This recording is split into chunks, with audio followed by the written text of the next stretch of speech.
So many weeks, so many tag backs. And this time, why don't we take a look at a blaster that's long been requested? In fact, it is the most requested blaster for tag back. Finally, the Nerf N-Strike Vulcan EBF.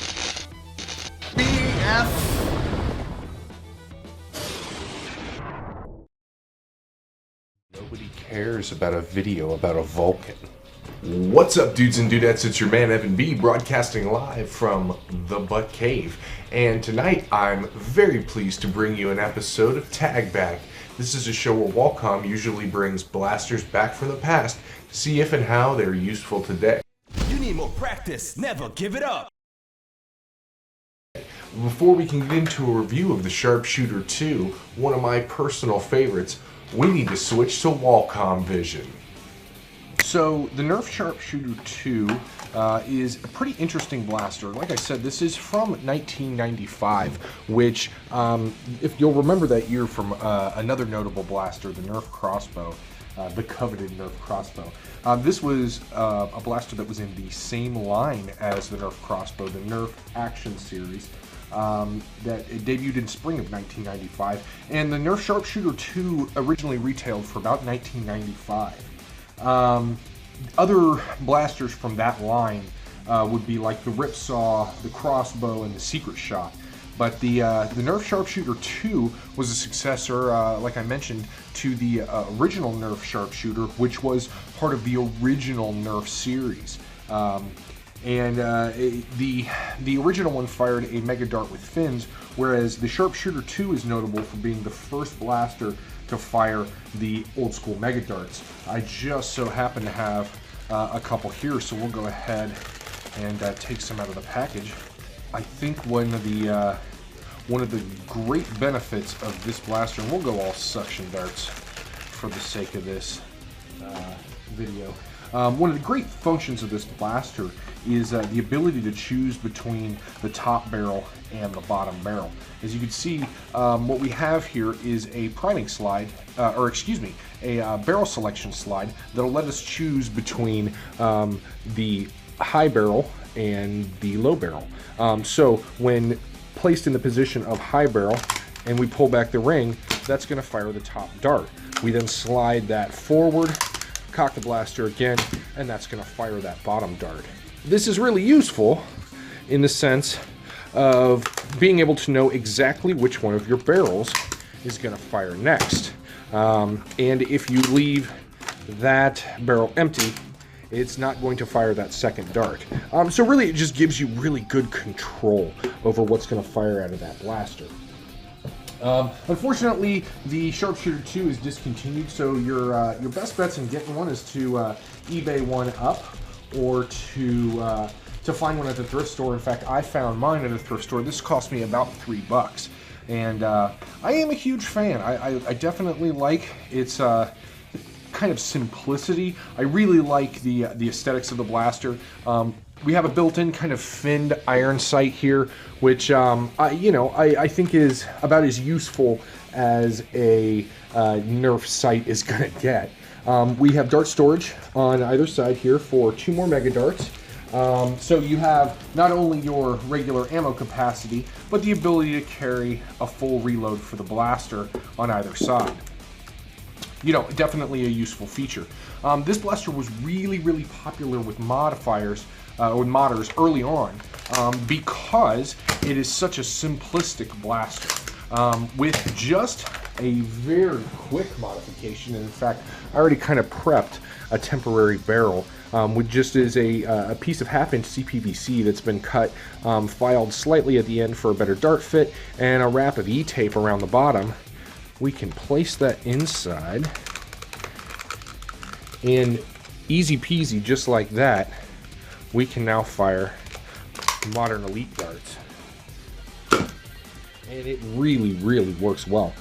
So for those of you who are not familiar with my channel, I tend to go and test my blasters at a range that I call the butt range, and we'll go ahead and take the Sharpshooter over there so you guys can get an idea of how this performs. Alright guys, so here we are at the butt range with our Sharpshooter 2, and what we're going to do is just take a couple pot shots at these tech targets over here, so you can get an idea of how this blaster functions. And we'll switch it over then to the bottom barrel. Definitely not super powerful. I think that probably has something to do with the age of this blaster. I mean, considering that right now, this is a 21-year-old blaster, if this is in fact one that came out in spring of 1995, which it does say 1995 on the side of the blaster, if in fact this is that old, it's functioning reasonably well, firing these old school mega darts at these targets.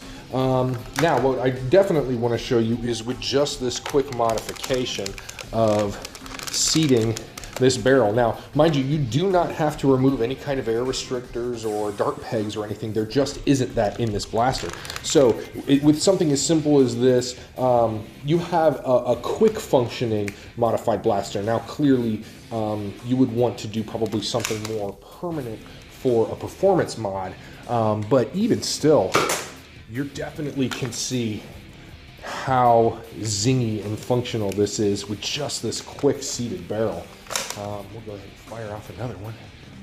It's really getting punched from about 20 feet away, which if you saw, and in fact what we'll do, let's go between the two barrels so you can see how this is going to function with both. We'll move it to the front. Now we're firing out the bottom barrel. So really about as good as it's going to get for a 21-year-old blaster. Basically, this is a blaster that I really do appreciate. I know that it was really popular with modders in the mid-90s and even into the late 90s as the modification community started to grow. There's all kinds of modifications you can do to this to make it function better. Obviously, I showed kind of the quick rebarreling, but you know, you could do things like spring upgrade and attaching rubber bands to have that pull quicker. You know, all in all, I think it's a blaster that, though it holds up fairly well over the test of time, it really was made obsolete by some blasters that came out a couple years later, namely like your Lock and Load, followed by the Night Finder. By the time that the Night Finders came out, this was really just no longer super useful. So you're never going to see this as somebody's arsenal at a Nerf war today, unless you're doing some kind of vintage round or fun round. I doubt you'll see a lot of these at Nerf wars. That being said, I am a big fan of this blaster. It certainly has a place in my collection, and it definitely was a lot of fun to show it to you guys today. I'd like to go ahead and thank Walcom, however reluctantly it may have been, for him to let me take over this episode of Tag Back. If you'd like this video, please check out some more of his Tag Back stuff, or come over and see me at youtube.com/Super Evan Butler, or come join the conversation at my Facebook group. That's facebook.com/groups/EvanBNerf. Both of those have videos, modification stuff, thrifting stuff, and unboxings and reviews. Hey guys, this was a lot of fun. Thank you so much for watching. I'll turn it back over to the big Fuzzy Walrus, but before I go, I'll say peace and hair grease, much love. This is Evan B signing off, saying I hope I see you in an entirely different video.